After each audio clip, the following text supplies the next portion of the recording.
They did what they were supposed to do versus Carolina. They did what they were supposed to do versus Jacksonville.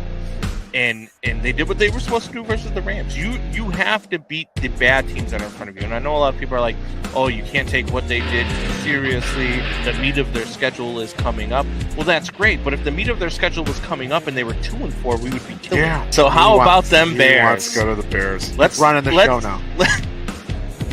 I can't say anything anymore because we actually have sponsors. So I mean, you can say whatever you want. One of our sponsors actually which is a clothing line, is geared towards mental health. So it's kind of perfect for some of the things you talk about.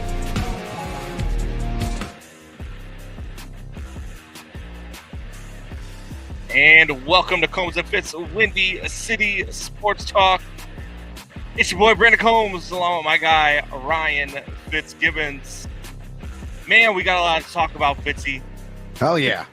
We've got a lot of stuff going on. Not only do we have the Bears and Thomas Brown making his debut, but we've also got the college football playoff selection show happening here in, I'm looking for the countdown on the TV, somewhere in that ballpark, about 35 minutes. So we're going to find out who's in the college football playoff, who the final 12 are going to be. I know who the final 12 should be. We're going to talk about that. Talk about the Bears. Maybe we'll even talk a little bit of baseball. Juan Soto seen yesterday having dinner right outside of Fenway Park. Oh, boy.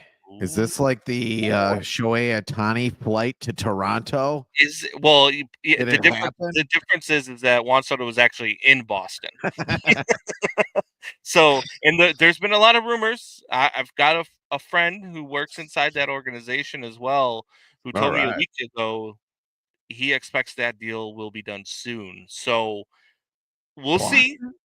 Yeah, and reportedly from John Heyman, who we'll talk about that as well.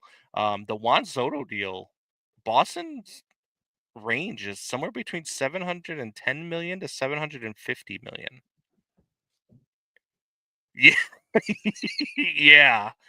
Yeah. That's 20 or 30 over what we thought it would be. Over 15 years. 20 or 30 a year. Which will put them at 41 when the deal ends. Jesus. Yeah. So we'll talk about that. We'll also talk about the John. Did you see the John Heyman thing? I have not seen the John Heyman thing. So John Heyman was on WFAN, and he was it's not really. I mean, it was all. If you're on Twitter, you've probably seen the clip. But he was doing a Jeremiah says Paul Heyman is the better Heyman. I agree. The wise man. But John Heyman comes in and he's on this interview for WFAN, and there's been a big thing, like, going around the internet. John Heyman works for Boris and his clients and reports stuff so that it drives prices up on teams. No. So the host for WFAN decided, hey, are you on the payroll of the Borises? And at first, he kind of laughs it off, and then after he answers the question, the guy doubles down. He's like, so how much do they pay you for this? And he goes, that's it. I'm done with you. I'm done with WFAN. How dare you insinuate this? How dare you? And he hangs up the phone. Yeah. So that guy's probably getting fired because one of the biggest insiders in all of baseball is John Heyman. Yeah. And you just lost him as a guest on your network. That's kind of bullshit, though. Because you were an idiot and decided that you were going to go somewhere where it really, to be honest with you, didn't need to go. As breaking news, George Pickens is inactive for today against the Browns, which screws my parlay. Yeah. Breaking news for one person. Yeah. Who's doing that's what it says on the screen. I don't know what to tell you. Two people, for George Pickens and for Brandon Combs. Breaking news. Yeah, I'm going to change my bet to the Browns. But at any rate, Yeah, like Jeremiah says, it's bad class by a radio guy. The first can be played off as a joke. The double down is insane. Yeah, I agree. Because John Heyman laughs it off on the first joke. Like John Heyman actually laughs and is like, hey, here's the answer to your question, blah blah blah. And then when you double down on it, like that's just like it's like, all right, guy, you're not funny.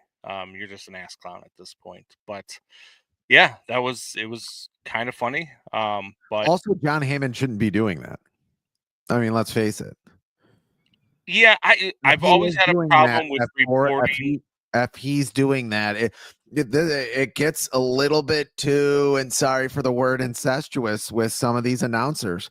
Yeah, They want to have access, so they give not only agents, but they give teams the same thing. They do it in Chicago all the time with the Bears, especially yeah. with other teams, where when they want access, they'll be a little bit more favorable when they're broadcasting about something, when they're Well, and putting also something out there on Twitter.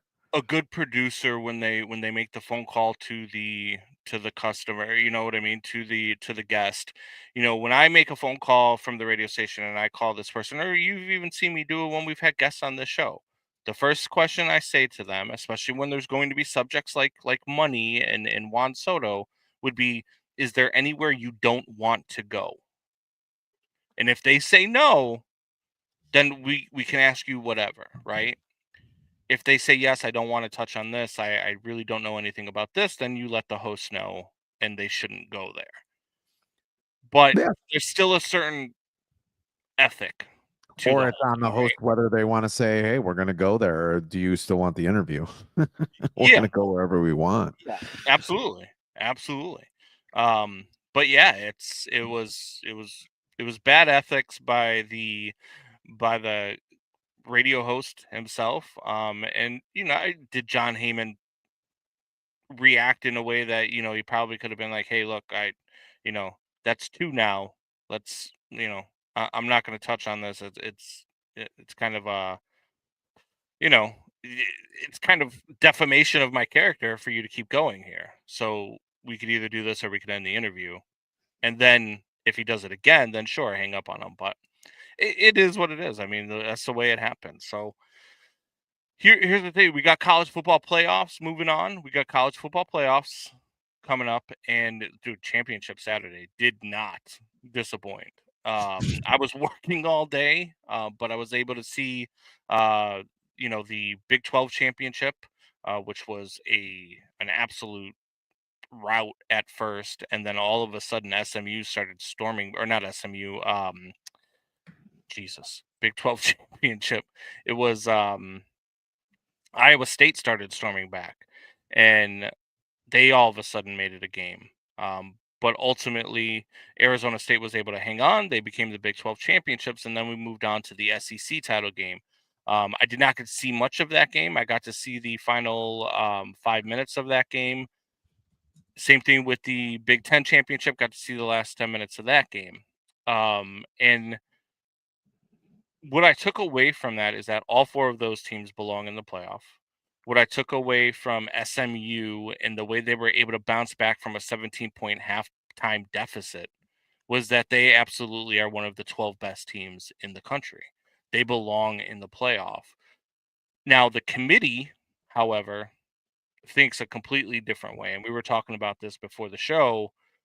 The committee is going to get Alabama in there, and they are going to be hypocrites off of what they said the first time. Because what they said last week when they asked it, because they asked I forget the guy's name. They had the guy from the committee on the selection show, and they said, if SMU loses to Clemson, will they fall behind Alabama? And he says, yes, that's a possibility. But then he later on in that interview, he says, no team that does not play in a championship game can improve their position.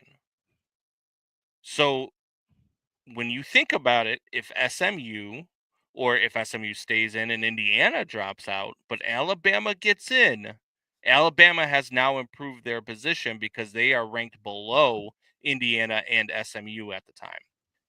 And I'm almost positive that's the way that they're going to go. They're going to get Alabama into this thing, and it starts with the rankings that came out this morning, the new AP rankings that came out this morning that are always released right before the final playoff bracket, and that has Oregon at 1, of course, Georgia at 2, moving up from 5, I believe they were last week. Notre Dame's at 3, Texas at 4, Penn State at 5, Ohio State at 6, Tennessee at 7, Boise up to 8, Indiana at 9, Arizona State at 10, Alabama at 11, At 11. SMU at 12, and Clemson at 13. Now, Clemson, even though they're outside of the 13, they won their conference. The 5 conference champions get in. No matter what, they are in. Now, Clemson could be a 12 seed, but they are in. The top 4 ranked conference champions get the top 4 seeds, and then after that, that 5th champion can be ranked anywhere from 5th to 12th. Notre Dame most likely will be the 5 seed because they can't be any higher than a 5 seed. They can't get one of the top 4 seeds. They can't be a bye. But with Indiana and with SMU dropping below Alabama in that ranking, I think that is a preview of what is going to happen to the college football playoff, and it's atrocious. Look, I know Alabama played one of the toughest schedules in all of college football. I understand that. I get that. But when you take in their losses to account, 3 losses, 2 of them to teams with 6 or more losses. You lose to Vandy and you lose to Auburn. If that's any other team in college football, we're not talking about this. We're not talking about whether or not they get in the college football playoff. But because it's Bama, because it's the money that Alabama fans will bring to the college football playoff, because it's all of that. Yeah, sorry, Oklahoma, not Auburn. Because of all of that, we're talking about Alabama possibly getting into the playoff. And I was asked the question yesterday. Yeah, and then they would play Notre Dame if they're ranked 12th. After Alabama's ranked 12th and Notre Dame's ranked 5th. Yeah. And they would have to come to South Bend. Notre Dame would be the favorite, and I think Notre Dame could win that game. I mean, you worry about the secondary of Notre Dame, and the secondary of Notre Dame is hurt right now. Who knows what it'll be? And I believe the playoff games are in 2 weeks. I believe it's the 21st would be the playoff games, but first round anyway. I don't. Bama doesn't scare you if you're a Notre Dame fan, because this isn't the same college football it was 15 years ago. No, and there's a couple scenarios. Even if Alabama's ranked 11th and then Notre Dame's 6th, that would be an interesting game. I think that would be a well televised game. I think that would be something that the committee would definitely want to happen. Alabama at Notre Dame, like that would be pretty. Yeah, that would probably. I mean, I would think that would have just as many viewers as the national championship this year. Chris Foster losing his mind. Caleb 18 sacks in the fourth quarter game within 7 points. Caleb has taken 8 sacks and has 0 TDs. His fourth quarter TDs all came down two scores, playing catch up versus prevent. 4-9. I don't think he's a Caleb Williams fan. Do you? I don't understand. I don't understand why. And not only that, Caleb's TDs all came with down 2 score. No, I think he's saying 8 sacks. I think he probably fat fingered the one. Yeah, but the fourth quarter touchdowns all come in down 2 scores to play catch up versus prevent is not true. When they were playing against Washington, that was not a 2-score game. That was a 1-score game. That was a field goal game. Both teams were equally atrocious in that offensively in that game. Because the Bears' first touchdown gave them the lead. And then the Hail Mary happened. Yeah. No, and actually, he scored 2 touchdowns in that drive, but inexplicably, they handed the ball off to a freaking lineman who fumbled the ball. The Bears would have won that game going away. I mean, we could talk, and we're definitely going to talk Bears here. He made a lot of big throws in that Minnesota game, in that Packer game. Like, he made some really good, huge throws. Like, anybody who's still having the Caleb Williams argument that he's bad, no, he's not bad. Is he great? I mean, that time's going to have to tell that. We can all fall all over each other and talk this and say that and say, oh, did you see that throw? He's awesome. No, that time's going to tell that, but he's not bad. We know we're a little bit more sure where his floor is, and it's not a terrible bust. It's just not. And you're not really a football fan. You're more of a fan of a certain team. Although Chris does have a C on his moniker. And does it, you know what I mean? When you look at Caleb Williams and has he had his struggles? Absolutely. I mean, has he been perfect throughout his rookie season? No, absolutely not. He's had plenty of times where he's looked like a rookie. But that's being a rookie, especially a rookie whose offensive coordinator got fired in week 9 and his head coach got fired in week 13. Yeah. So, I mean, it's been a really bad position to be in as a rookie quarterback, and I think that Caleb has done a fantastic job handling it, to be honest with you. But we're gonna get into the Bears for sure. Yeah. But what do you think? I mean, is there any way Bama doesn't get in? Do you think is there any way the committee doesn't allow Bama to be in this college football playoff? Didn't we have the same conversation about Florida State last year, even though Florida State's terrible this year? Well, last year was also and everybody's then was like, it's going to be a terrible game. So, like in the playoffs, when in NFL, in the NBA, in baseball, when a team that's not as good somehow squeaks into the playoffs, we don't all say, "Oh, don't let them in." This other team that's got a lesser record should be in because it'll be a better playoff series. No one does that. Yeah, like let the games speak for themselves. That's what I said last year. That's what I'm saying this year. Like let other teams play. Bama doesn't have to be in every playoffs. For Christ's sake. I mean, I just don't see why that has to happen. But it's America. I mean, this is how sports are in America now. We try to massage every sport to make it seem better than it is. Even I hate to bring it up. I don't want to bring them up, but you wrote a great article about it, Rob Manfred, in baseball. Having a golden bat rule. Yeah, bring your best batter out there, even though it makes 0 sense to do. Who's going to run the goddamn bases, Rob, you moron? Just to back up, the golden bat rule, you can bring in whatever batter you want in the later innings, probably the 9th inning, to try to win a game, and you can bring in your best batter. It's the same thing. Everything's a reality show now. The great thing about sports is that it was the best reality show going because it was a meritocracy. You had to be good to be in it. No one's allowed to just be in the sport. You had to be good to be in that sport. To be starting in that sport. You can say what you want about Bronny James. He's in the developmental league for a reason now, but there was that was the great thing about sports, was that it was all what was really happening.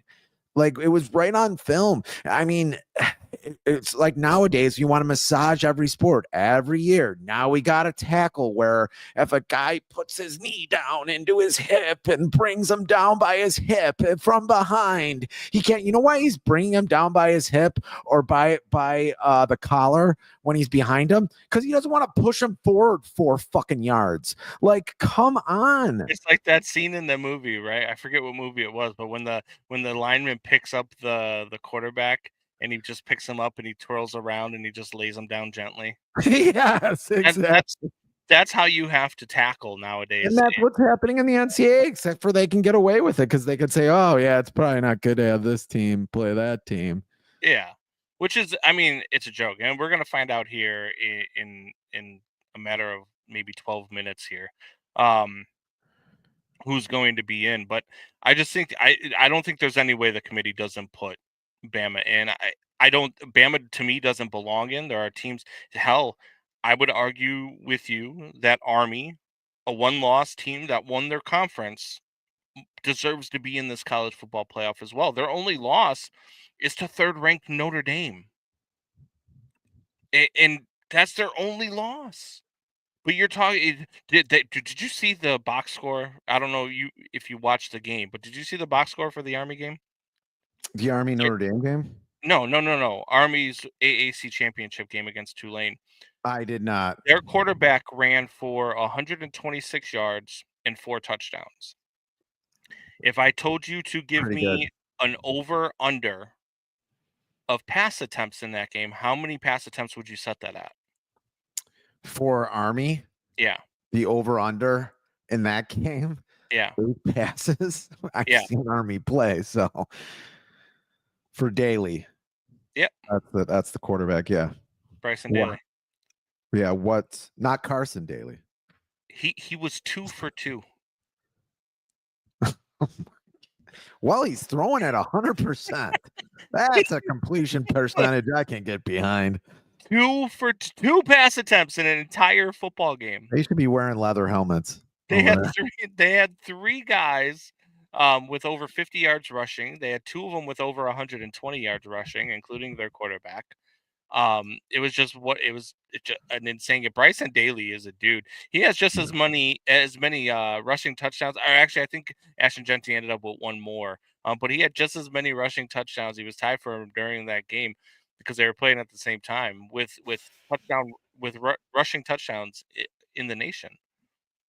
I mean, that's saying something. And Ashton Genty, man, human video game.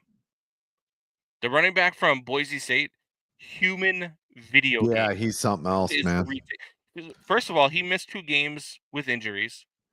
And there are 3 separate games where they were ahead by so much that he sat out the second half. So in essence, he's missed 3.5 games. He still has 2,500 rushing yards and 29 touchdowns. Insane. And I don't know why I read this stuff on Facebook and Twitter, but no, he should not come to the Bears. No, he should not come to the Bears. No. We're okay. That stuff doesn't translate to the NFL. Ashton Genty in college football, averaging 300 yards a game rushing, does not translate in the NFL. No. It just doesn't. It translates to the Mountain West Conference in college football. So, will Ashton Genty be a good player? Sure. Can he be a James Conner or even an Isaiah Pacheco? Yes, absolutely. Yeah, he can come, but he's not, dude. People are talking about, he's going to go in the first round. No, dude, if you take a running back in the first round, you're an idiot. And your GM should be fired. I wouldn't do that. He's got to be, I mean, he's got to be pretty good to take in the first round. I don't like it. No. So, I mean, we'll see. Like I said, it's coming up. We're about 8 minutes now. The selection shows at 11 p.m. or 11 a.m. Central. So we'll see who gets in. We'll let you guys know once they release the rankings. I got it up on the screen over here. Once they release the rankings, we'll come back to it. But in the meantime, want to get into Fitz gibberish? Yes. Get it. It's gibberish. It's a diatribe, a conspiracy theory, and an island in the middle of unapologetic and inaccurate sports talk. We got a few names wrong. We didn't say Carson Daly. We said Bryson Daly about the quarterback for Army. But what we haven't talked much about today is coaching. Coaching, Combs, you say. I'm so freaking proud of you, man. That's the way. What the heck just happened? What is going on? I'm so freaking proud of you, man. That's the way to show up. You talk about pressure, we live in pressure. That's where we freaking thrive. You did it again. All right? It doesn't matter who's playing for us. It doesn't matter what's going on. You always find a way to win. This has been in the making, man. This has been in the making. All right? We were all supposed to be here together, man. We're destined for this. Just stay the course.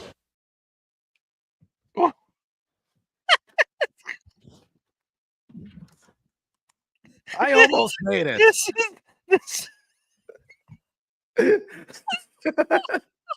I almost made it. This is what happens when you're live on a podcast.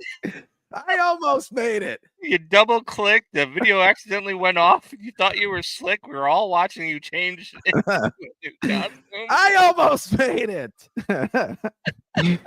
It worked in the pregame. Anyway,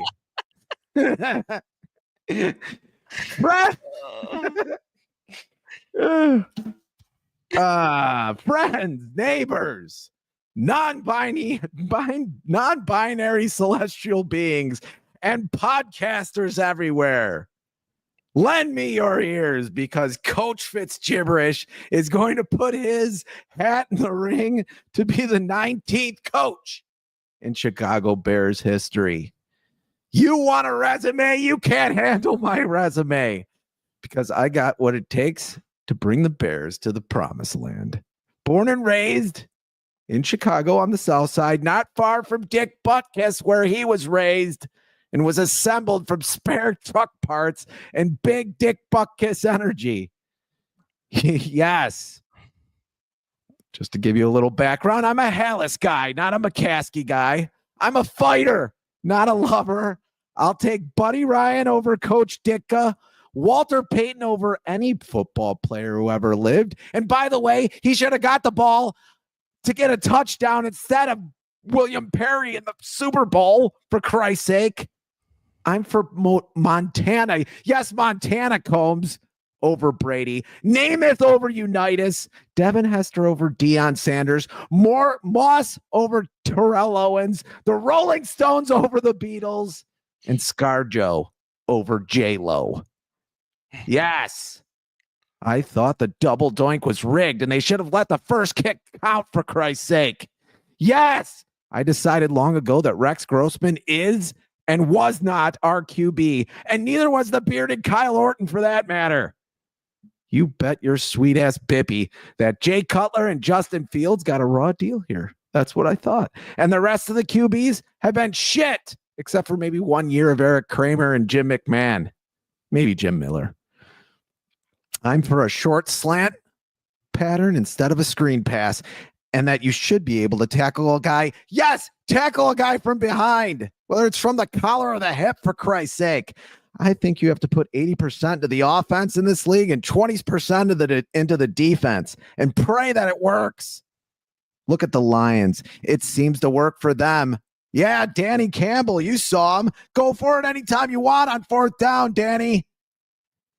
But I'm always, yes, always going to believe that you drink baby spinal fluid to keep yourself bulked up.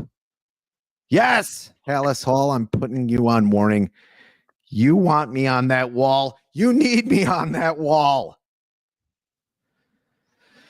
To rear Caleb Williams, that is, your rookie QB, into shape to take on the monsters in this league, because I believe he makes Jared Goff, Jordan Love, and Sam Darnold look like the Jonas Brothers.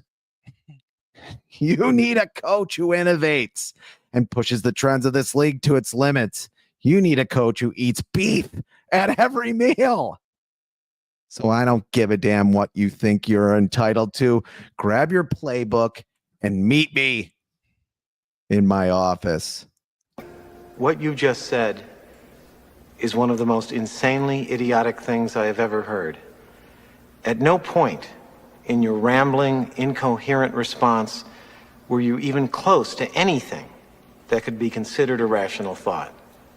Everyone in this room is now dumber for having listened to it. I award you no points, and may God have mercy on your soul. What just happened? Ryan Fitzgibbons was in an episode of Blade Runner, according to John. I thought you were trying to channel the Terminator. I don't know. He had better sunglasses. You played a video. You ran to try to get dressed. The video stopped playing. We watched you try to get dressed for 10 seconds until you realized that the video wasn't playing. I hit my mouse. And that, my friends, is Fitz Gibberish. Yeah, pretty much. That's what we do. Oh my goodness. All right. So how's Thomas Brown gonna do today, Combsy? Thomas Brown is interesting. And here's the thing. We talked about this last Saturday. We got on, we wanted to talk about Eberflus getting fired, which, by the way, is it just me, or does this feel like this happened a month ago? and it's been a month since the Bears have last played. Like, it feels like it's been so damn long. With Thanksgiving and then that whole weekend and just everything. It's crazy-ish. Or all the way. Yeah. So I don't think we talked about like the possible candidates. I've seen trade scenarios out there for the Bears trying to get Kyle Shanahan. I've also heard rumors that Kyle Shanahan's not happy in San Francisco and he may leave San Francisco. I've heard Ben Johnson's name out there. I've heard, everybody you could think of. Joe, whatever his name is, from the Buffalo Bills, the Brady. offensive coordinator. I've heard Vrabel's name out there. We heard Belichick's name out there, but now Belichick's going to the University of North Carolina, which who the hell thought that was happening. Crazy. But, it's one of those. I think that the writing's already on the wall. And I think that Thomas Brown, barring a complete implosion over these last 5 weeks, will be the next head coach of the Chicago Bears. And here's why. One, he walks into San Francisco and leads this team to a victory in Kyle Shanahan's house. 2, if he beats Green Bay, he gets carried off. What I did was crazy. If he beats Green Bay, he gets carried off the field. I feel like it makes too much sense for the Bears not to do it, just because of the way the Bears operate, right? You're already paying a coach to not coach for you. It's already costing the Bears something like, I think I saw the report, was going to be $20,000 a week over the next year and a half for him to go away. Yeah. Thomas Brown is going to come cheap. And Shane Waldron. Thomas You're Brown still paying Shane Waldron too. Shane Waldron, yeah. And Thomas Brown is not going to be the cost of a Kyle Shanahan. He's not going to be the cost of a Ben Johnson. Not only that, but if you're those coaches, and I said this last week, and I'll say it again, why would you want to come to this organization? Why would you want to be here? Why would you want to do what you can do in Cincinnati? Or if you could do what you wanted to do, if you could do it in Cleveland, anywhere. They'll give you the keys to the castle, even the New York Jets will. Even the Jets. I mean, why isn't the Jets a big job? They got a good defense.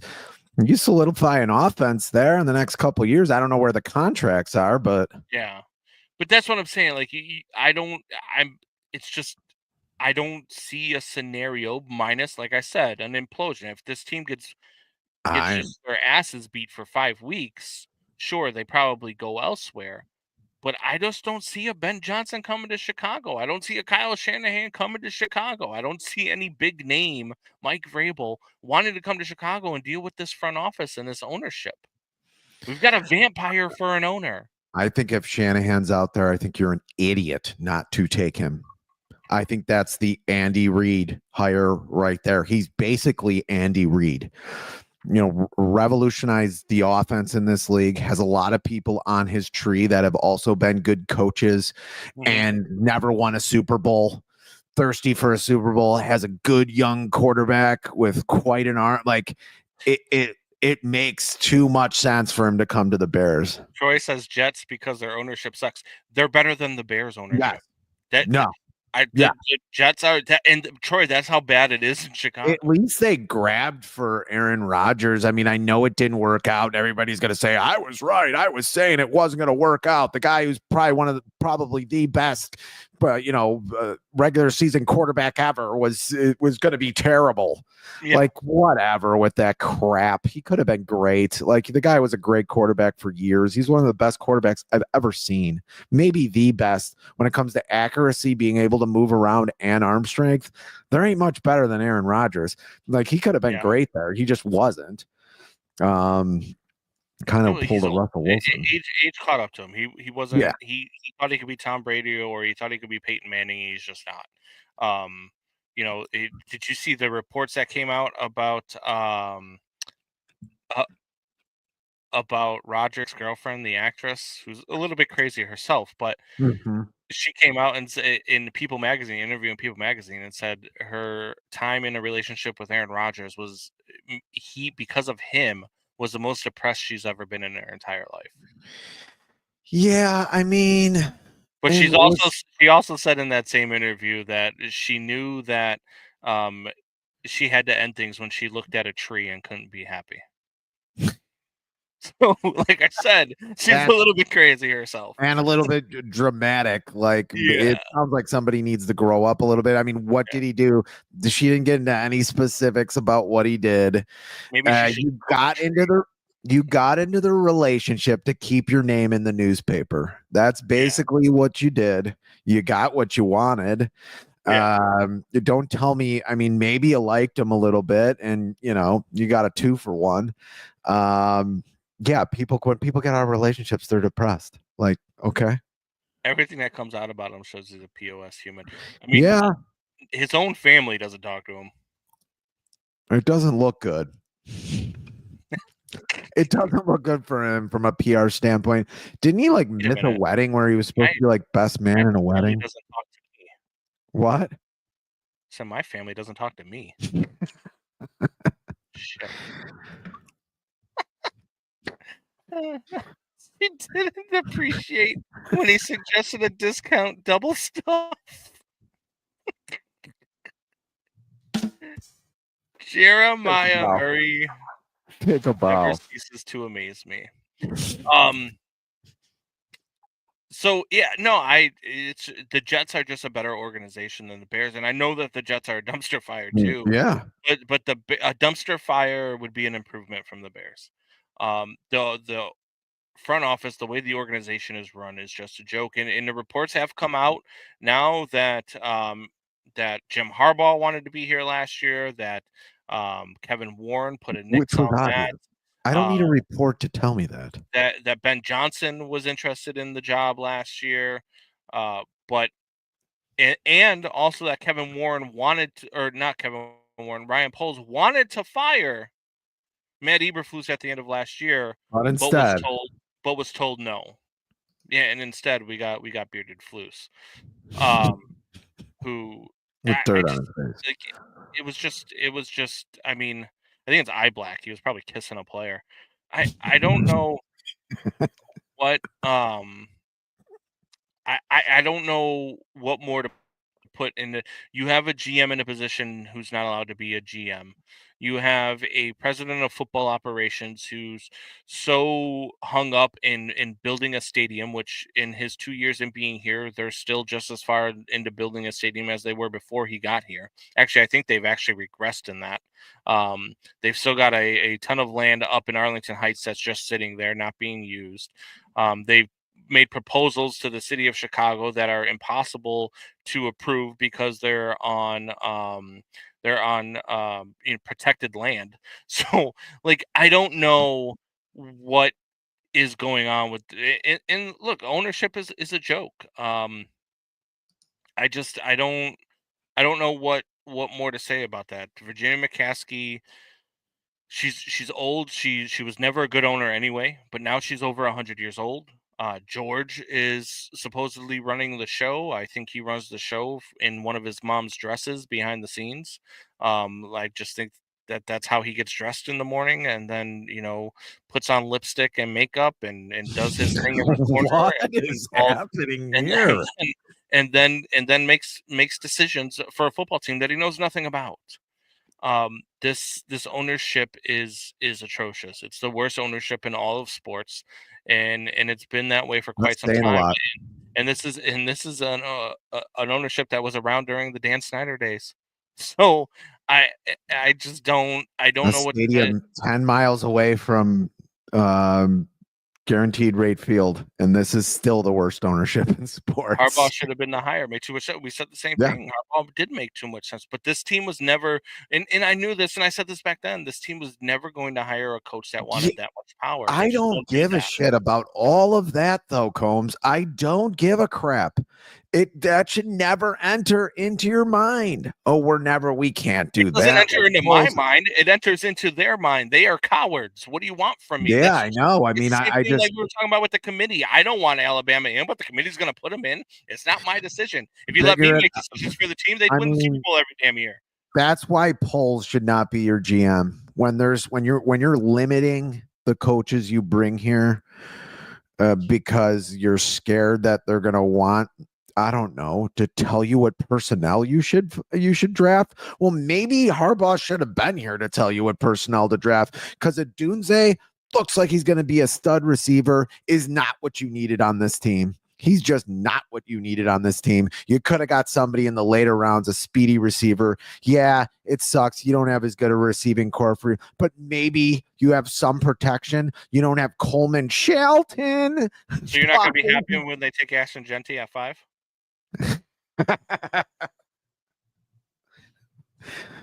Can he block? Can he bulk up? Can he gain 100 pounds in the offseason or 120 pounds? He's averaging 300 yards in press conference. I mean, he could probably average at least 40 in the NFL. I don't know, man. Or a 5th overall pick. I mean, look, it's just what this team is. And look, I agree with you. Ryan Poles probably should be fired. Ryan Poles shouldn't be in this situation, but it's not because Ryan Poles is inept at being in this position. It's because I don't think he's allowed to be the GM that you need a GM to be. When you have to go and ask for permission to fire the head coach, you're not the GM. You're a glorified yes man.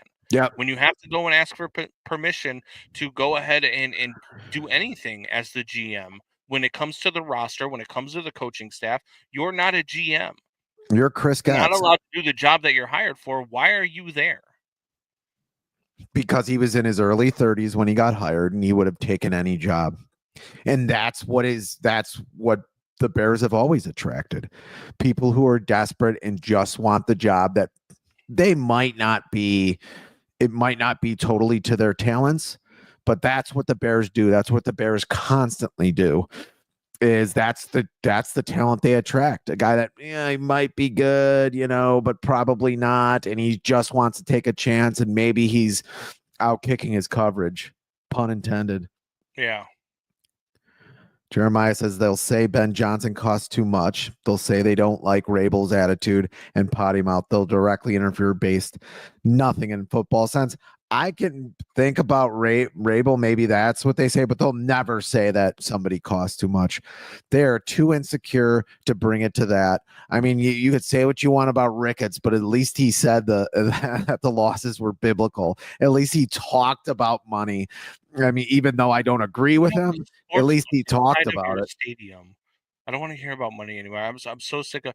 I was talking about this with a group of guys last night. When it comes to the Cubs, and we'll definitely talk about them in a little while too. I'm so sick of hearing the money thing, because money shouldn't be an issue. You have a sports book inside your stadium. You stop talking about money, because and not only that, the Cubs spend money. They were the 7th highest payroll in all of baseball last year. They spend money. The problem is they have a GM who doesn't spend it in the right place. And the first 5 teams are spending $100 million more a year than you. No. I mean, the Dodgers, the Yankees, the Phillies, the Texans all are. Well, the Texans, the Rangers all are. The Dodgers are not technically spending $100 million, even though over time they are. Their payroll is still only like 60. It was like 40 or 50 million, something like that, over what the Cubs payroll was.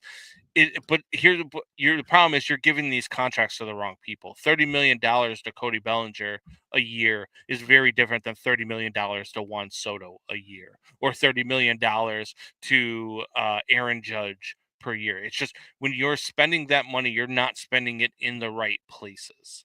$17 million last year for the Cubs payroll for a team that for 2 months could not hit the ball.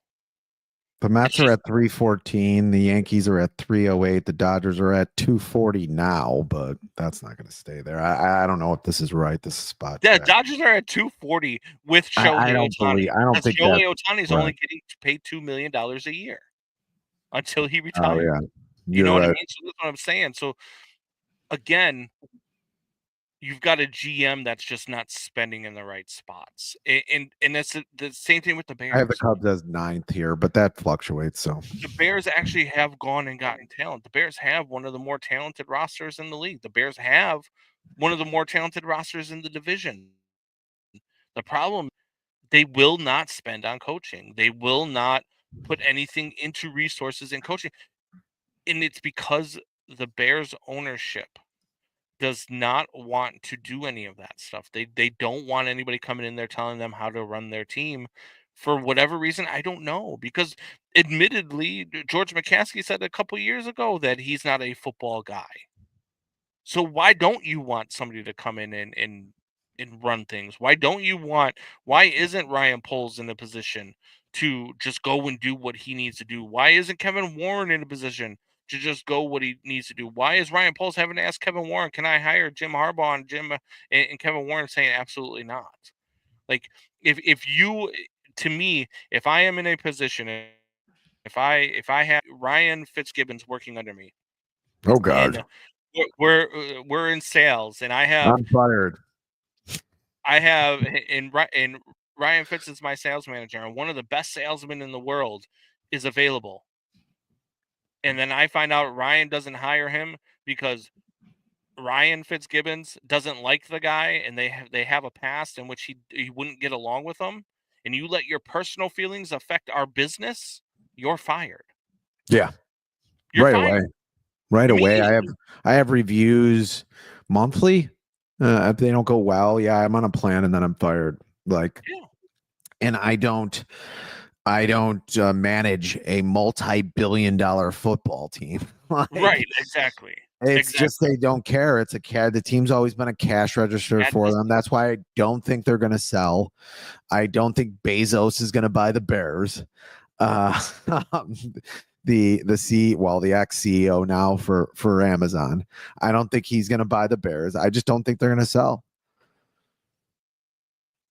Jeremiah, maybe the Bears would have more money if they had somewhere to build their own stadium and surround it with assets that will make money year round. Oh, wait. Yeah, but they already make money. They're making crazy money. Don't let them fool you over jersey sales and TV. Every team in the city. Yeah, every football team is making an incredible amount of money. Some baseball teams aren't, I guess. I sort of believe that. What's that? There's revenue shares in baseball. These owners, what they're doing is they make money and then they don't put it back into their teams, and they put it into their pockets. The extra money that is there, like if you're running a business and your overhead cost is $3,000 per se, and your overhead cost is $3,000, and you make $9,000, and you put $6,000 into your pocket as opposed to putting $2,000 into your pocket and putting $5,000 back into your business, that's a problem. Yeah, it's a problem. You're not in it at that point to grow your business. You're in it to make as much money as you can until you either sell or the thing just closes down. And the Bears are going to sell. As soon as Virginia McCaskey passes away, the Suns are going to sell this team.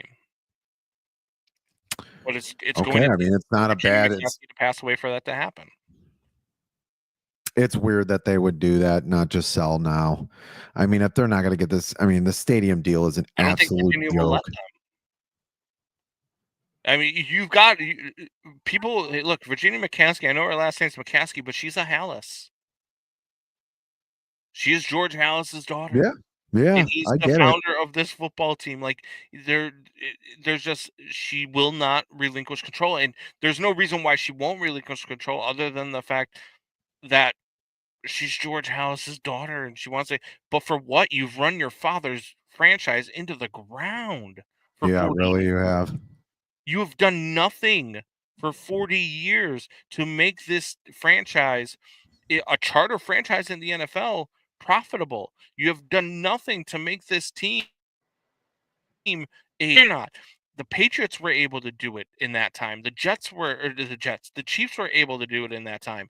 There are so many teams that have just surpassed you because you just refuse to do the things that you needed to do to just be successful. And not only that, if you're successful, especially in this city, you think the amount of money you make now is okay? Imagine how much money you would make if the Bears had won 4 or 5 Super Bowls.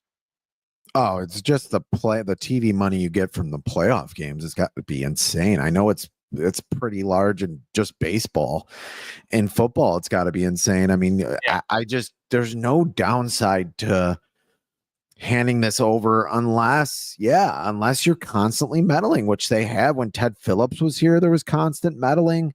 I mean, there was enough reports even from the shitty, Chicago journalists, sports journalists, so to speak, that have come in saying that Ted Phillips was meddling a lot, like, kind of doing it for the McCaskies. I every time you've meddled, I mean, they're the common denominator in this entire equation. They're the common denominator every single time when things go bad with this organization. Everybody knew Flus had to be gone in this offseason. He had to line up the right coach with the right player. And let me tell you, it was Jim Harbaugh. And yeah, you can hate Cliff Kingsbury, but he was a better choice than Shane Waldron and Eberflus. Even he was. And I don't know. I don't really have a decision on him either way right now. Ben Johnson looks like the great choice. I mean, Detroit's the best offense in the league, and he's got Jared Goff, who's good. Don't get me wrong, but no one's given up multiple first-round draft picks for Jared Goff, even though he's got the best offense in the league. He's just not a top talent. He is with that offense on that team. He's a glorified Brock Purdy in my eyes. Not saying he's bad, not saying he can't win a championship. He can. He's good enough to win a championship, but just good enough. And I mean, it's just frustrating.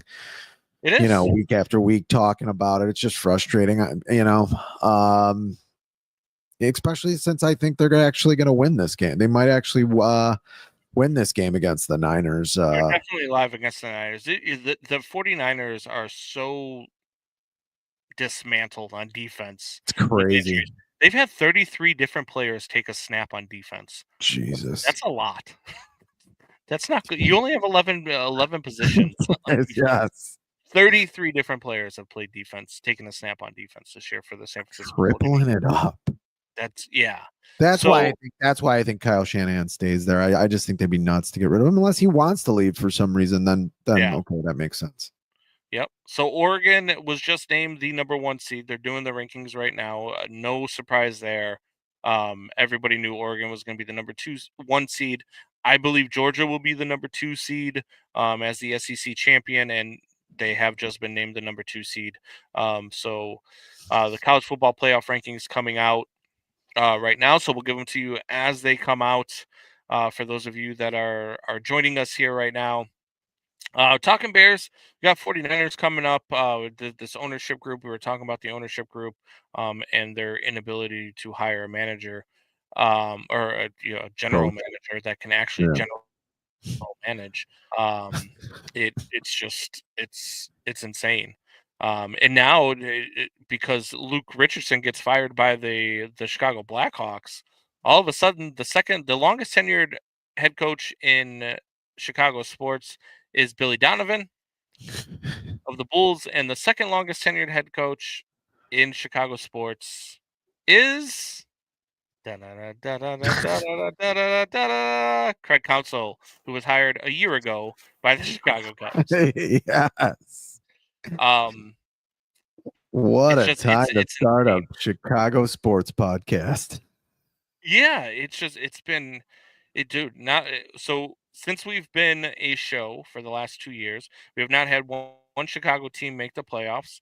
No. And we closed McNally's. So Boise State named the number 3 team. Boise State is the 3 seed.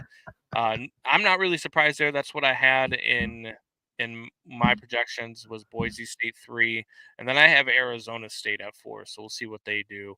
But I only had Arizona State ahead of Clemson because Arizona State was ranked ahead of Clemson already. So I think Arizona State will be the 4 seed, and then I think Clemson will fall to like 6 or 7. But we'll see. And you got Notre Dame at 5, I'm guessing. Yeah, I think Notre Dame would be the 5 because they're the 3rd ranked team in college football.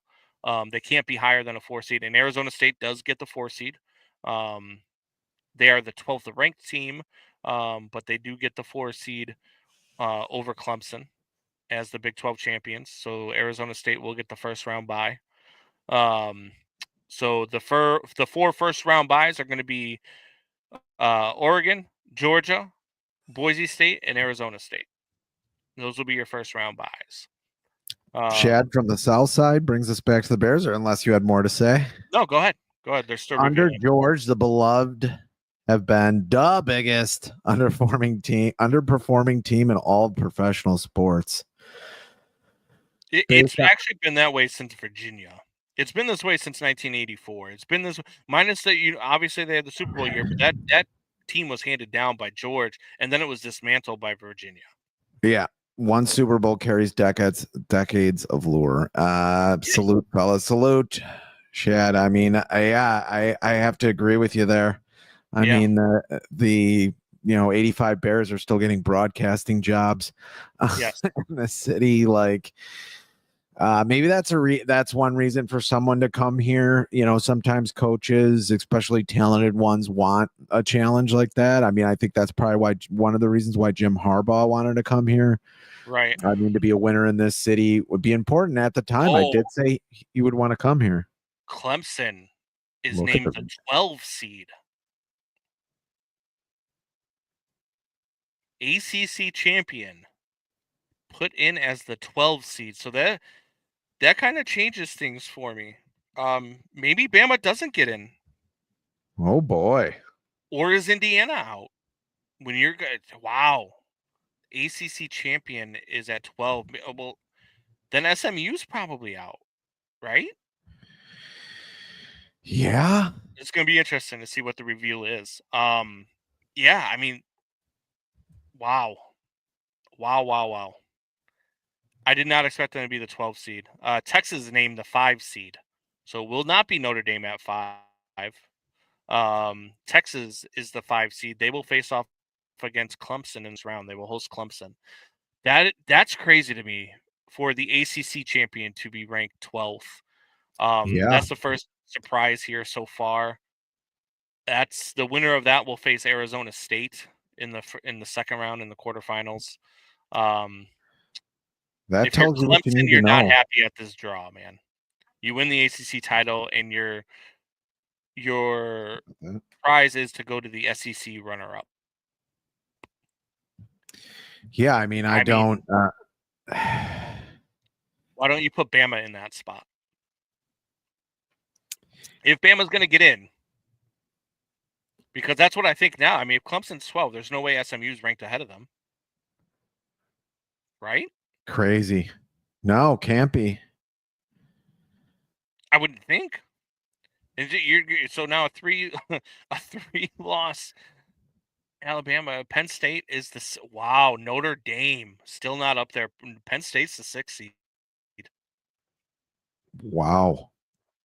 Well, at 11-2, I guess that makes sense. Over a Notre Dame team that has just been dominating. As of late, yeah. That's wow. So Notre Dame 7th seed at least, or at most. At most. At this point. Yeah. And they will not have a home game, correct? Or no, they can still have a home game. The 5, 6, 7, and 8 will all have. Okay, yeah, that makes sense for the first round or whatever you want to call it. Yep. And then I believe the quarterfinals are all neutral site. So Notre Dame named 7th. They are the 7th seed. Well, they're in it. They are in it. So they will face off against the 9 seed, right? 12 versus 5, 11 versus 6. Yeah. So whoever the 10 seed is going to come to South Bend for the first round Boise State. for the So playoffs. Noted to me. For them to that's crazy to me. For Penn State to be ranked ahead of them. The college football playoff rankings are Oregon 1, Georgia 2, Texas 3, Penn State 4, and Notre Dame 5. I don't know how you rank Penn State ahead of Notre Dame. I think if you put them two in the same stadium, Notre Dame is the favorite, right? yeah. Oh yeah. I would think so. Yeah. I would think Notre Dame would be the favorite in that. I don't see. Ohio State gets the 8 seed, by the way. Ranked 6th with 2 losses and a really bad loss to Michigan. Yeah, to a not very good Michigan team. They were a 21-point favorite in that game. Michigan was plus 950 on the money line. Wish I would have bet Michigan. You ain't kidding. I did bet Michigan, but I bet them on the spread, which is minus. Oh, well. But still a win. Well, yeah, but you know what I mean. Like I expected them to cover just because it's Michigan. I did not expect them to win that game. And Ohio State to be rewarded with the 6th seed is crazy to me, or with the 8th seed, six overall ranking, is crazy to me. You're rewarding teams for bad losses at this point, and it doesn't make sense to me. Yeah, and Notre Dame, 10 wins in a row. That's something. That's more than the 9 seed. They're going to go to Ohio State in the first round. Tennessee versus Ohio State. That's going to be a great game. That's a great matchup. You got Tennessee, one of the teams in the SEC. A lot of people, myself included, preseason I picked them to win the national title. I thought Tennessee was really good. I like Tennessee's defense. Their offensive line is probably the best offensive line in the country. I really like Tennessee a lot. Notre Dame, the thing about Notre Dame, we talk about offensive line. Notre Dame's offensive line, we thought was going to be because they were young. A lot of freshmen and sophomores on that offensive line.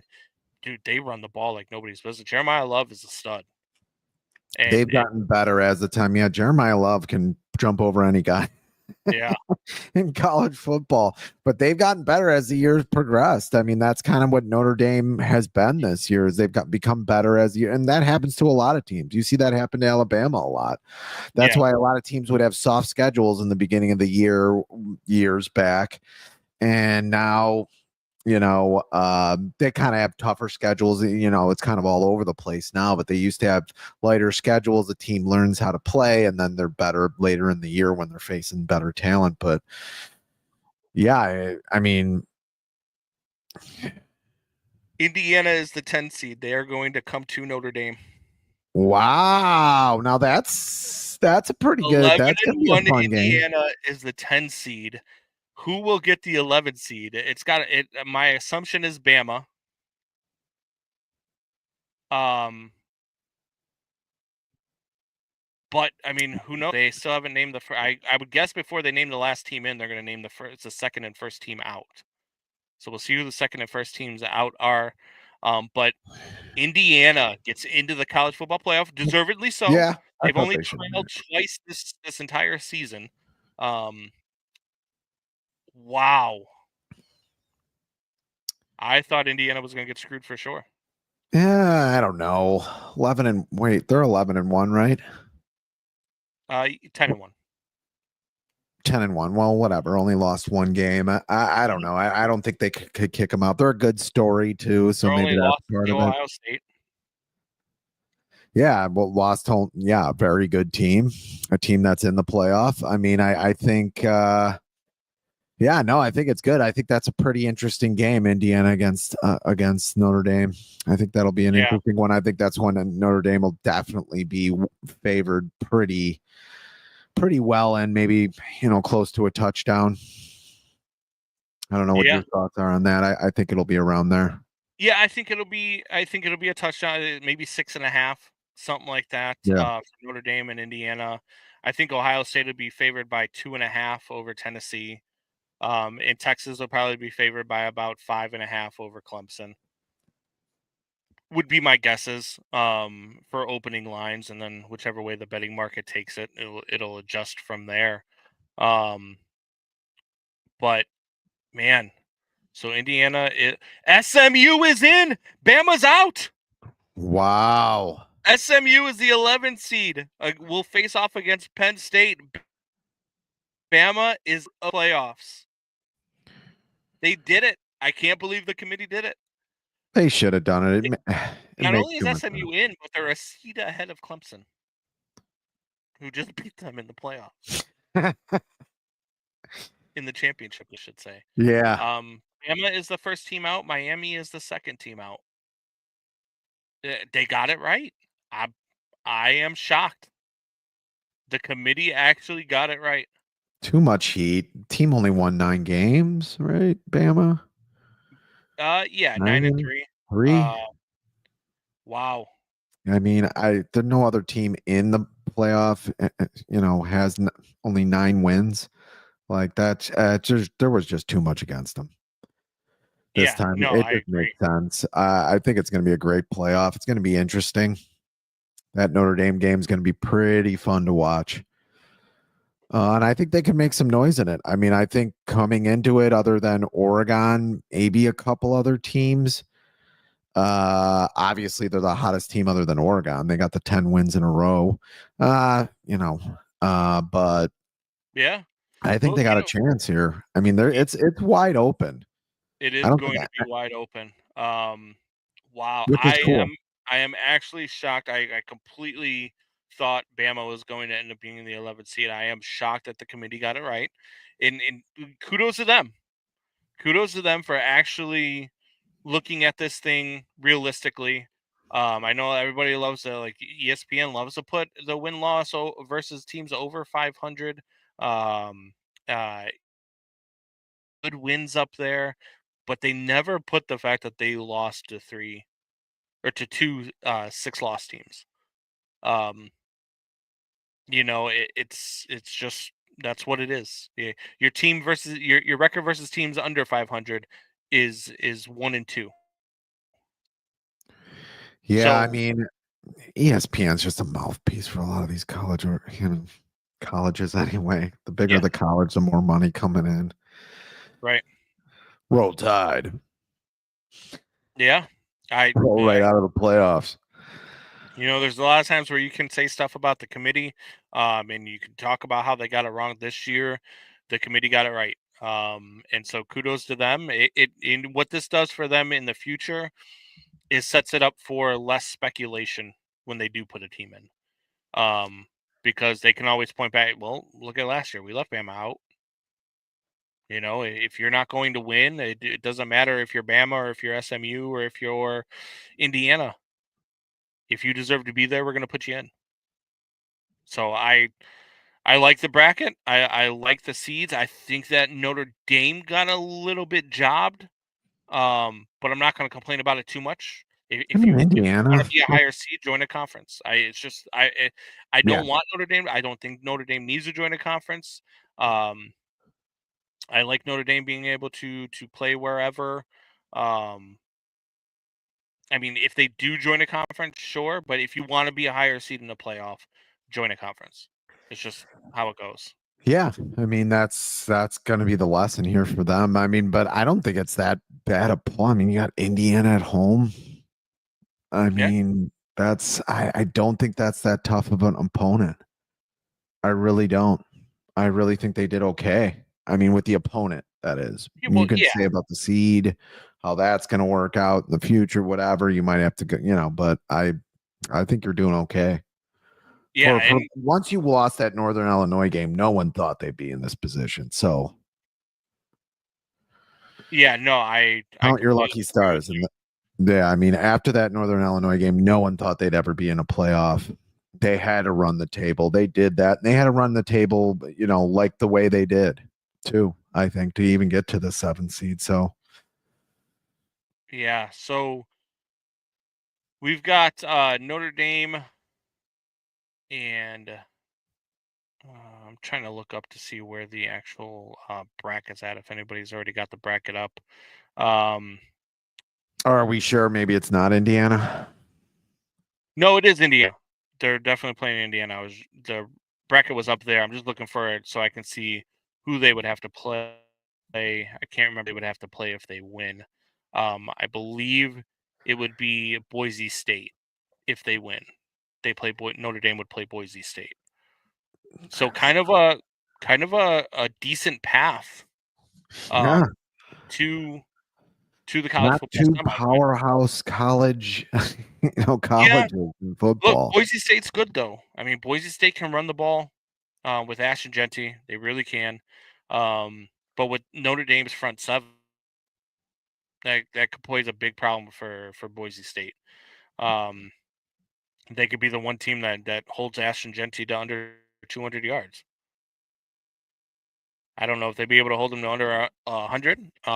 But Notre Dame can absolutely run all over their defense. But yeah, no. So there you have it. College football playoff reveal. It's going to be interesting to see. I can't wait for the first round playoff games. I believe they start on December 21st, if I'm not mistaken. Will be all of the home games for the college football playoff, and then we will move Should on. be fun. First year of this should be fun. So let's get into it before the games kick off here at noon. Bears play San Francisco 49ers, and I think we're both on the same side. We think the Bears are live in this game. Yeah. Surprising. It's Thomas Brown's first head coaching game. What do you expect to see out of them today? I see. I expect to see a lot of the same. I expect to see a lot of quick, decisive calls. It's going to be a little different because Thomas Brown. I did not want Thomas Brown to be the head coach, but apparently they think highly of him. I wouldn't have mind. What is it, Eric Washington, their defensive coordinator, to be the head coach, just to have Thomas Brown stay up in the booth. It seemed to be comfortable. He seemed to be comfortable up there, looking down at the field. I just think offensive coordinators should be up there. I really do. Does it help you to know that Thomas Brown is part of the Sean McVay coaching tree? I guess a little bit. I mean, I have a lot of respect for Sean McVay. I mean, it'd be great if he could come here. That's not going to happen. Sean McVay also spoke very highly of Thomas Brown. I did like Thomas Brown's pregame message to the team. Football's a violent game, and it rewards teams that play violently. Was his message to the team. I do like that. Coach Fitzgibberish would have said that. Would have definitely have said that because it is a violent game. There's nothing you can do about it until they go to flag football. There's nothing you can do about it. I mean, there's a lot of people out there on where this show is put on some of these Facebook pages that want to mark a hit where a guy, I guess he could have stopped and angled his body weird to not make the hit as violent as it was, but this is the NFL. That's how it works. Oh, he should have been kicked out of the game for that. It's like the guy doesn't even get a flag 10 years ago for that. Like, how is he going to angle his body different to not hit the guy that way? It's like, have you ever run before? Did you ever run before? But I think today, I'm pretty optimistic because I think Thomas Brown has. I mean, I even see development through his first game until now.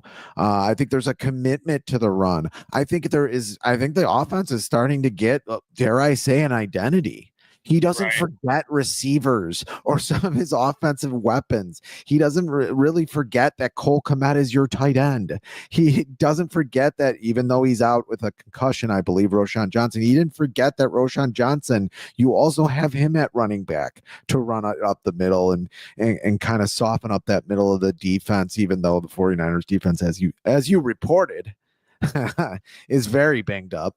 I think a lot of good things here, and the defense is at least mediocre. I know we talked about that stat last week that they've been one of the worst defenses in the NFL since the Hail Mary. They did pretty well against Detroit, the best offense in the league last week. I mean, I liked pretty much what I saw from what they did. Bend not break defense. That's their defense. We're going to see I'm interested to see what the defense looks like without, Flus behind the defense. So that'll be interesting to me. I don't think it's going to be that much different. Right. What are your thoughts? I mean, you got them winning this? I do got them winning this game. I just think that defensively, San Francisco is just so banged up. I think at some point, you're going to look at a San Francisco team that's gonna start to just, I don't want to say quit because quit's a strong word, but start making plans for the off season.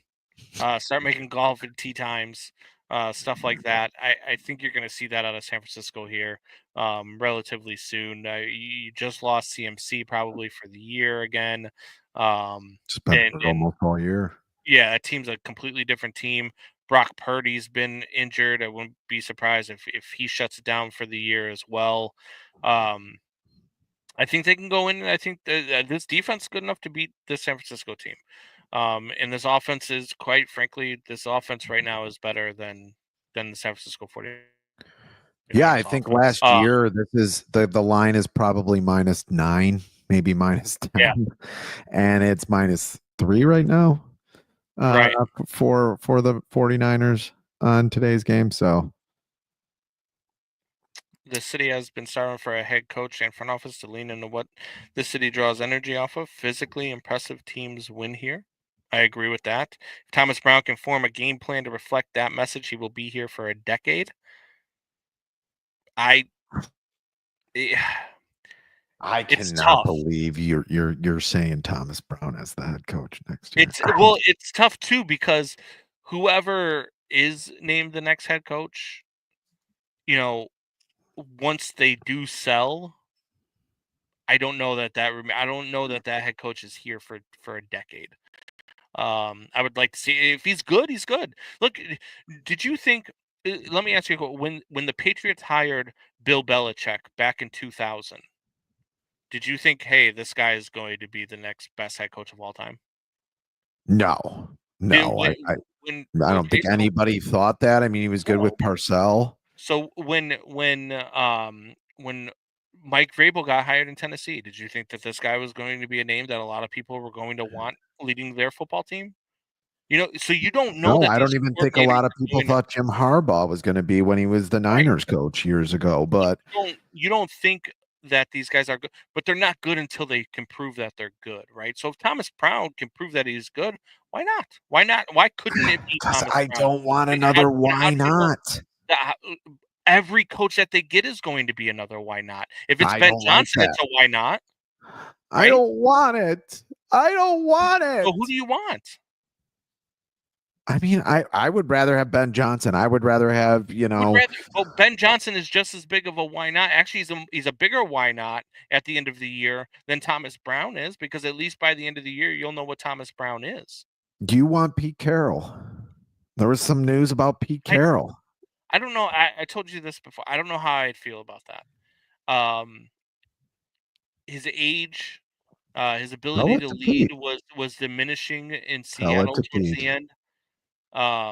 Players weren't buying into him at the end of his run in Seattle. So I just think he's done. I think that unless you're going to go out and get Kyle Shanahan, I don't think that there's another name that makes as much sense as as Thomas Brown would at the end of the year, if Thomas Brown over the next 5 weeks shows that he's a capable head coach. I'm going to need him to run the table, Combs, for me to even consider him. I'm going to need him to run the table. What if he goes out, they destroy San Francisco today, and then they lose the next couple because you're going to have Minnesota and Detroit again, but they're close, and then they beat Green Bay to end the season?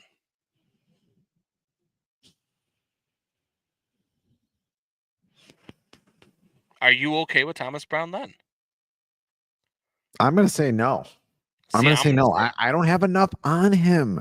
You don't have enough on any of these guys. He was offensive coordinator for half the season. So you have enough on Ben Johnson. Tell me your breakdown of Ben Johnson. Why is Ben Johnson going to be such a great head coach?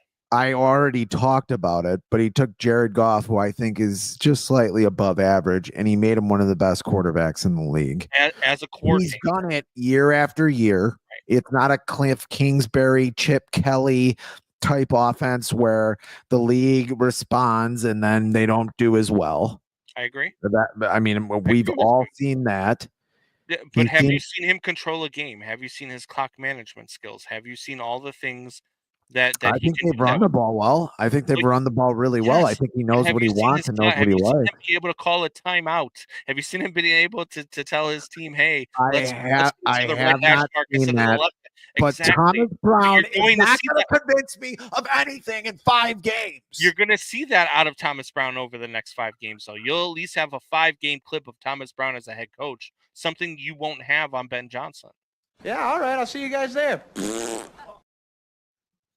That's why I don't think he's going to prove anything in 5. You know how you win an argument is when everybody when the person you're arguing with just says, "Because I just don't want it," okay? Because I don't want him. That's your argument against I don't want him. Okay. Well, I want a more known commodity. I think Ben Johnson at this point in the league is far ahead of Thomas Jones. Coordinator. And it's Thomas Brown, not Tom Jones. Thomas Jones, former running back. And a singer. It's not unusual. Oh, wait, you won't let me sing. All right. You ready to do our picks against the spread? All right. We got to get through them. By the way. What? All right. I kicked your ass last week, by the way. Yeah, okay. All right. Titans, Jaguars. Titans at home. They are a 3-point favorite over the Jags, and the Jags don't have their quarterback. They are going with Mac Jones. So Notre Dame would actually hold up. I might make them better. Notre Dame would have to play Georgia. Winner of Notre Dame, Indiana plays Georgia. Oh, ooh, that changes things. In the Sugar Bowl on January 1st. Wow. Yeah. The Notre Dame Indiana game is December 20th, which is a Friday at 8 o'clock Eastern in South Bend. Wow. Yeah.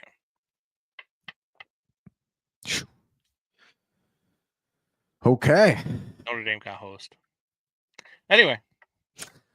I'm not afraid of Georgia. They could beat Georgia.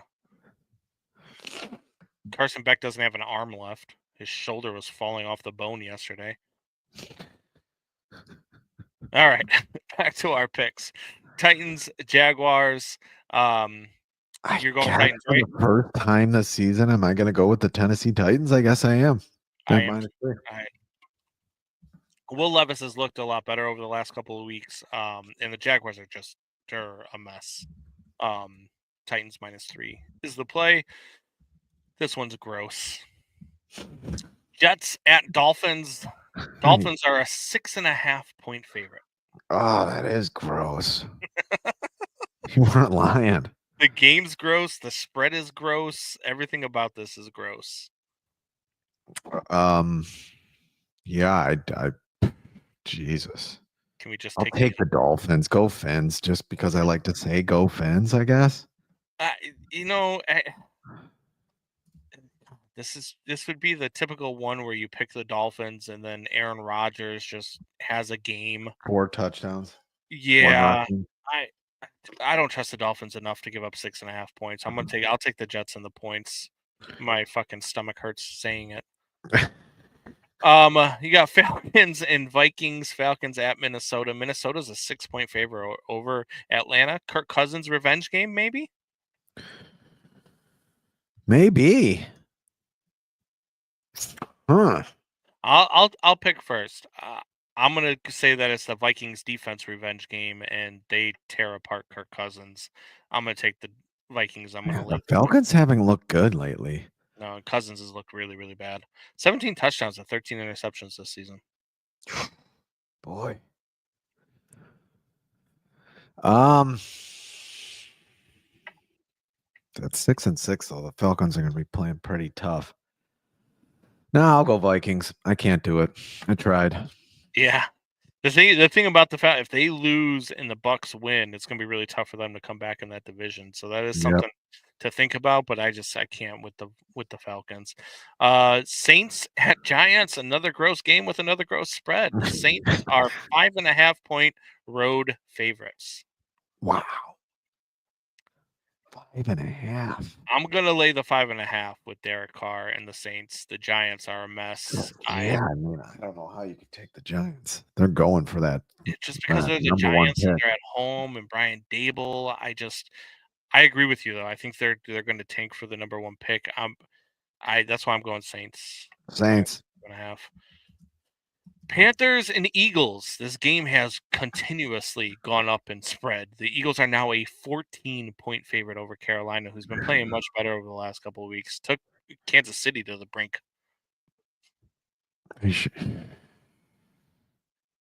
Yeah, it's tough, right? I'm gonna. The Eagles are really good, and the No. Panthers plus 14 is really juicy. I'm gonna take Panthers here. Yeah, it's a lot of points, but I'm gonna lay them. I'm gonna put you in for the Eagles already. I'm already doing it. I'm gonna lay them. I think Saquon Barkley is going to be done by halftime. I don't think he's gonna have to run anymore. So I'm gonna take the Eagles. Browns Steelers. Steelers are a 6-point favorite against Cleveland. I think we're both probably going to be on the same side on this one. Yeah, Steelers. Yeah, With Steelers 6 minus points. 6. I mean, Russell even Wilson. without George Pickens, I still think that this team can beat the Browns by 6. Jameis Winston, though. I know. Your boy with the 4 touchdowns. You know what? Fuck it. Give me the Browns plus 6. Yes. Yes. You can't help yourself. He's going to throw for 500 yards, 5 touchdowns, and 4 interceptions. Yes. And they cover the spread, but they lose by 4. Give me the Browns plus 6. I'll do it. Here we go. You can't help it. It's like a drug for you. I love Jameis Winston. Raiders at Tampa. Raiders are a 6.5-point favorite. Or I'm sorry, 6.5-point dog. Yeah. Tampa Bay is 6.5-point favorite at home. Baker and the Bucks. Yeah, I like Baker Mayfield. I'm gonna stick with him. I'm gonna take the Raiders to cover. You're always taking the Raiders. It's never working out for you. The Buccaneers cannot cover the tight end, and the Raiders have the best tight end in football, in Brock Bowers. He's ridiculous. Yeah, he is pretty good, man. Rookie of the year, maybe? Yeah. In against tight ends this year, Tampa Bay has given up the 31st most points to tight ends this year. Oh boy. Yeah. So bodes well for my fantasy playoffs that started today because I have Brock Bowers as my tight end. Cardinals, Seahawks. Seahawks in Arizona. Arizona a 3-point favorite in this one. Only a 3-point favorite. That's weird. I know you're going Seahawks. I am going Seahawks. You do not like the Cardinals. You're still pissed off at that simulcast game. We did for the Cardinals. No, they're not. They're 6-6. And the Seahawks can take a 2-game lead, and they need this. I think the Seahawks need this one more than the Cardinals because the Seahawks schedule down the stretch is brutal, and a 2-game lead in this division with 4 to go would go a long way for the Seahawks. It'd be a good game, actually. Yeah, I think so too. Yeah, I'm going Seahawks myself too. I think Raiders and Buccaneers will be the highest scoring game of the day, by the way. For all those that play over-unders, I think the Raiders and Bucks will be the highest scoring game. Could be. I mean, Mayfield's a good quarterback, man. He is, man. He is. Bills-Rams in L.A. Buffalo, a 3.5-point favorite in L.A. It's a tough one. Not that L.A. has a great home field advantage. Well, you even care about football there? They do have a nice home field advantage, but Buffalo is really good, man. I'm laying the points on this one. Bring it. Really good. It only being 3.5. Yeah. I'm going to agree with you. I hate to. Chargers, Chiefs. Chiefs are a 4-point favorite in Kansas City. Sunday Night Football. I love the Chargers in this game, man. Damn it. I wanted to take the Chargers. I love the Chargers plus 4. I think the Chargers might beat Kansas City outright. So I'm taking the Chargers plus 4 for sure. I'm taking the Chiefs because I fucking hate you. There's no other reason. That's my analysis. I bet them big today. I bet the Chargers big today. I really did. And Bengals, Cowboys. Bengals are a 5.5-point favorite in Dallas on Monday Night Football. I can't take the Cowboys. Me neither. I'm going Bengals. I'm going Joe Burrow, who should be the MVP. 3,300 yards passing, 30 touchdowns, 5 interceptions. Jesus Christ. And his team is 4-8. 4-8. Unreal. And then last but certainly not least, I think we're both on the same side here. San Francisco, a 3-point favorite against the Bears today. Our Bears, the Bears. I'm gonna take the Bears +3. Yeah, I think I am. I'm taking the Bears. We've taken the Bears. I mean, although they should have probably won some of these games, we've taken the Bears a lot lately. So Yeah, and I like them on the money line too. Even it would have been nice if they won a couple games. Like, I guess Flus would still be there, but if they were 6-6 right now, that'd be kind of fun going into this game. But they're not. Sure. Yeah, And it's not fun. I'm not having any fun. I'm not having any fun. My sports teams suck. Yes. It's no fun. Oh God! And then It's my no fun. games. You know what? I'm breaking out the Fire Stick. I'm going with Sunday Ticket. Choice There for you games, go. local TV are Falcons and Vikings Ugh. or Steelers and Browns. Steelers, Browns. Yeah, give me the. I'm gonna watch Jets and Dolphins. Oh, there you go. Panthers and Eagles. Yeah, I'm definitely breaking out the Fire Stick. I'm gonna watch Sunday Ticket. All right, man. You ready to get out of here? Yep, I'm ready. All right, man. I think we had a good show. I think we were mostly accurate this time around. Mostly accurate this time around. Not extremely, but No, mostly. not extremely. And I think that Notre Dame got screwed in the college football playoff, but Here we go. We'll digress. We'll see how it plays out. I'm still not scared about Georgia. You got less than 2 weeks to bitch about it. You got next Sunday. Bitch about it a little bit there. I'll be bitching about it. If you want to find it, I'll be bitching about it all week on BetMGM tonight. Catch me 7 days a week. I got to Facebook, Twitter. I'm BetQL. Yeah. It was a lot of fun. Good times. So, for myself, for Ryan Fitzgibbons, we're getting out of here. Till next time, tell your friends, tell your neighbors, tell your enemies. Who the hell is Megan TV and